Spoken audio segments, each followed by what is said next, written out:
Estamos de volta com o Em Pauta, hoje falando sobre gripe A ou H1N1. Hoje aqui no estúdio com o Leandro Nunes, professor de patologia aqui na Fevale, médico pediatra também, Leandro. Vamos continuar falando então sobre H1N1, professor. Queria falar um pouquinho agora sobre a questão da medicação. O famoso Tamiflu, que surgiu aí em 2009, todo mundo ficou sabendo, ficou conhecendo o que é o Tamiflu a partir de 2009, da primeira epidemia que a gente comentou antes no outro bloco. O Tamiflu, com o Tamiflu surgiu também pode-se dizer, um problema, aí eu queria a opinião do senhor a respeito disso, das pessoas se medicarem desenfreadamente e com cada epidemia, óbvio, aparece o medo, né? A gente comentou também o medo de ser contaminado e também o medo das consequências depois de estar contaminado, das consequências dessa doença para o corpo, para a vida de cada um. Há um problema de se tomar o Tamiflu sem indicação adequada ou algum outro medicamento afim, sem indicação adequada e começar a se tomar isso sem cuidar se a pessoa está com H1N1, mesmo antes de ir ao médico, é possível tomar sem a prescrição médica? Queria que o senhor explicasse um pouquinho sobre a medicação. Claro. O Tamiflu, na verdade, ele é uma medicação antiviral. Às vezes existe uma certa confusão, né, entre antibiótico, o que é antiviral. Quando a gente tem uma infecção por uma bactéria, a gente usa um antimicrobiano, né? O antimicrobiano tem o objetivo de paralisar e a maior parte deles de matar uma bactéria. Nós não temos disponível, assim, os antivirais, eles não matam, eles atuam numa série de cadeias a nível celular impedindo a replicação do vírus. Porque, na verdade, a gripe A, a realidade é que a infecção dela vai durar entre 7 e 10 dias, como uma gripe comum. O problema são quando os sintomas são muito graves, né, e desencadeiam uma insuficiência respiratória que pode levar até o óbito. E aí essa medicação atua. Então, na verdade, isso é importante. O Tamiflu, ele não impede, ele não cura a infecção. Ele apenas impede que ela se torne mais grave do que deveria. Ela impede a replicação, a multiplicação desse vírus. Atualmente, o Ministério da Saúde, ele fornece protocolos de utilização. Então, não se deve utilizar assim desenfreadamente sem indicação médica, por uma série de motivos. Primeiro deles, daqui a pouco pode faltar o remédio para quem realmente precise, né? Porque também a gente não tem estoques assim ilimitados. Segundo, né, o uso de qualquer tipo de antimicrobiano ou antiviral pode gerar uma indução ao vírus. Então, esse é um cuidado que tem que ter com antibióticos também. Eu uso qualquer coisa, não sei se eu tenho infecção, vou usar antibiótico. E aí as bactérias e os vírus ficam resistentes ao medicamento. Então, a gente tem que usar realmente com indicação, né? Então, existem protocolos, então as equipes médicas do Brasil inteiro têm esse protocolo, os hospitais, né, que o paciente, ao consultar, ele vai entrar no protocolo, vai ser caracterizado o seu risco e vai ser prescrito se necessário. Tá? Geralmente está sendo prescrito para aquelas pessoas dos grupos de risco, né, e que necessitam de hospitalização. Simultaneamente se coleta um pouco de secreção e se faz a análise do vírus. Geralmente a análise do vírus leva entre 48 e 72 horas para ficar pronto. O uso do Tamiflu é por 5 dias. Então, a gente tem usado mesmo os protocolos e com muito sucesso. Eu queria que o senhor falasse agora sobre grupos de risco. Quais são exatamente os grupos de risco? Falasse sobre as crianças, os idosos. Quem pode, para quem é adequado a vacina, para quem é adequado o medicamento e para quem não é adequado? Existe uma restrição da vacina, do próprio medicamento, do tratamento da gripe A em si, para algum grupo de pessoas específico? Sim. Na verdade, a vacina ela está indicada para todas as pessoas acima de 6 meses de idade.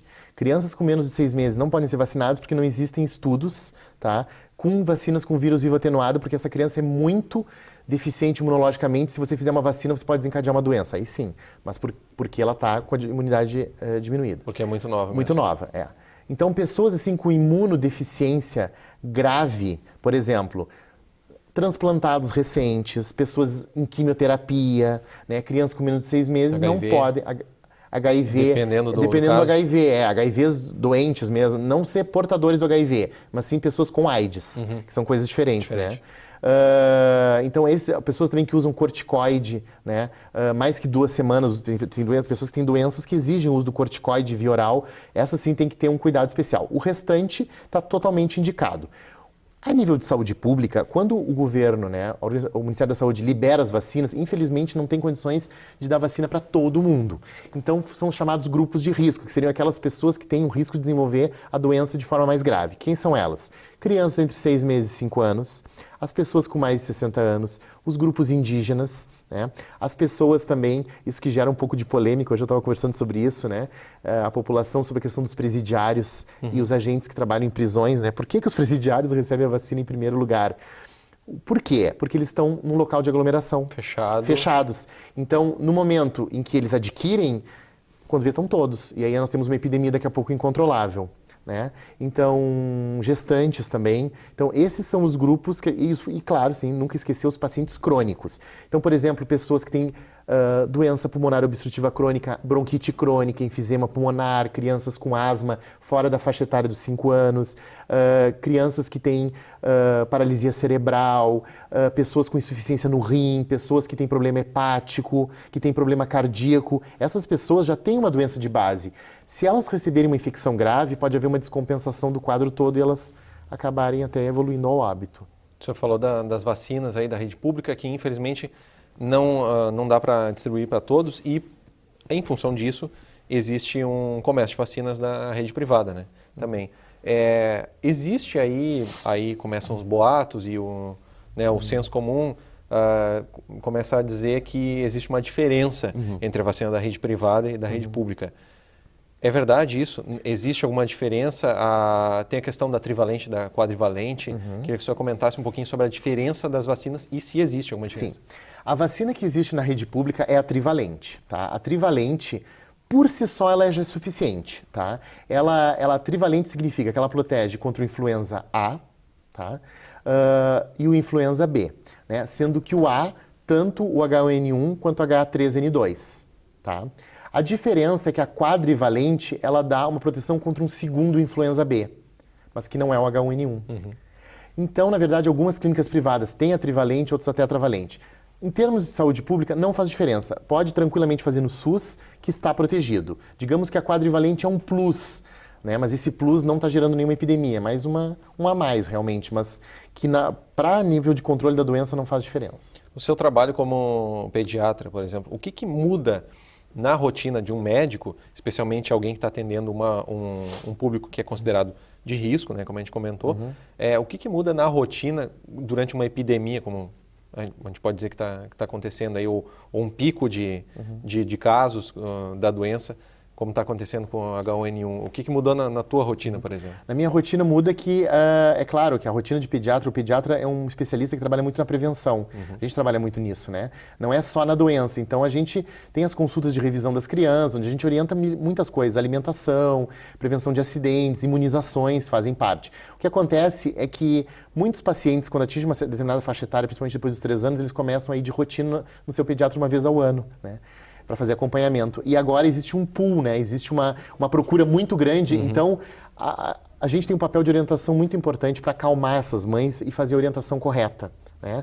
Então, uma coisa que eu também queria aproveitar, que eu me lembrei agora de dizer é o seguinte: sempre, né? A gente falou assim da questão de usar o álcool, água e sabão, e não se esquecer de uma coisa importante, a nutrição das crianças e dos adultos. Se a gente estiver com uma nutrição boa, né, a gente ingerir a imunidade fica alta. Com certeza, né? E isso é uma coisa que a gente tem que cuidar muito. A gente está fazendo campanhas na Sociedade de Pediatria sobre isso, porque a qualidade da alimentação das nossas crianças está bem precária. Eu queria falar também sobre a questão dos números de mortes, né? A mortalidade esse ano, que os números mais altos, por exemplo, que ano passado e do que o ano retrasado também, algum motivo específico ou é só a mutação do vírus que pegou de surpresa? Há como prever que o vírus vai chegar mais forte aqui em um ano do que em outro, a partir, por exemplo, do que acontece no hemisfério norte, onde acredito que chegue antes em função das estações? Tem como prever essa sazonalidade aí? Tem como prever como é que o vírus vai chegar aqui? Sim, sempre tem, né? Então, a Organização Mundial da Saúde, ela sempre faz esse acompanhamento. É importante dizer, assim, que às vezes a gente se choca realmente com alguns números e quando a gente olha os números absolutos, poxa, vamos supor, esse ano passado morreram 90, esse ano morreram 100, mas de acordo com, a gente tem que sempre ver a relação com o número de infectados, né? Então, às vezes, pode parecer que é maior, né? Mas não é, né? Quando a gente for ver o número controlado por alguns fatores. Então, o que eu posso dizer para vocês, assim, ó, que nós, por enquanto, não temos, assim, nenhuma epidemia de mortalidade. Digamos que está dentro do esperado, né? A gente, claro que a gente nunca quer, a gente evita, a gente quer sempre diminuir esse esperado, né? Quer que seja menos, mas não está havendo nenhum, digamos que esse vírus, esse ano, não está matando mais do que nos outros anos. Isso não. Queria falar também da questão da prevenção como um todo. A gente comentava antes de entrar no ar sobre a importância, o senhor comentou também no outro bloco, sobre a importância da vacinação. Não só da H1N1, né? É uma questão que fica um pouco deixada de lado. O senhor acredita que campanhas mais eficientes de prevenção, ou mesmo conscientização de pais ou de pessoas adultas a respeito da prevenção e do calendário de vacinação como um todo, tanto para crianças, quanto para adultos, como para idosos, facilitaria um tratamento posterior para uma eventual contaminação de alguma doença? Com certeza. Assim, isso é um ponto muito importante, a questão das imunizações, tá? As vacinas. A Organização Mundial da Saúde, ela recomenda, dentre as 5 medidas mais eficientes para a prevenção de morte em crianças, aleitamento materno, alimentação saudável e vacinas. Depois vem junto saneamento básico, né? E o que a gente nota? Se a gente for pegar um histórico dos anos anteriores, quantas pessoas morreram de peste bubônica? Quantas de peste negra? Quantas morreram de varíola? Doenças que não existem mais. Por que não existem mais? Por causa das vacinas. Infelizmente, existem grupos de profissionais de algumas áreas determinadas da saúde que contraindicam vacinas. Existem pessoas que são adeptas mais de uma coisa mais natural, né? Então, existem até teorias conspiradoras, né? De que a vacina seria produzida por uma empresa para poder vendê-la depois, né? Ela que libera o micro-organismo para depois vender a vacina. Isso não existe, tá? Tem até um livro muito interessante que está disponível na internet para quem quiser baixar e ler, né? Que por que as pessoas contraindicam vacinas? É uma série de coisas, mas moral da história, tem que fazer vacina. A erradicação só ocorre se todo mundo se vacinar. Claro, tem pessoas às vezes que não tem naquele momento, não é do grupo de risco, não tem a condição financeira. A vacina ela não é tão inacessível assim, não é tão cara, mas naquele momento não pode. Tudo bem, né? Foi por uma questão econômica, então vamos focar nas medidas mesmo gerais, lavagem de mãos e tudo. Mas não deixar de vacinar o seu filho por questões ideológicas, se informe com seu pediatra, né? Não vá atrás de boatos, porque a imunização ela é muito importante. E os retornos das doenças, eles ocorrem por conta de não vacinação. Agora, por exemplo, tá bem na mídia, na questão da cachumba, né? Dos jogadores ali do Grêmio e tudo. O que acontece? A cachumba também... As crianças são imunizadas, mas nós adultos, na nossa faixa etária, quando nós éramos pequenos, nós não recebemos vacina para cachumba. Então, por isso é que ela surge. As crianças estão protegidas, mas os adultos na nossa faixa etária já não estão. Então, lembrar que vacina não é exclusividade de criança. Começa na infância, mas reforços são necessários na adolescência e na vida adulta. Então, é muito importante isso, junto com as medidas gerais. Professor Leandro Nunes, eu vou agradecer aqui a presença no Em Pauta de hoje. Obrigado pelas informações. Muito obrigado, estou à disposição sempre que quiserem. Obrigado pela presença. A gente encerra o Em Pauta de hoje. Você pode conferir esse programa a partir de amanhã no YouTube da TV Fevale e também acompanhar a nossa programação através do nosso Facebook. Até a semana que vem.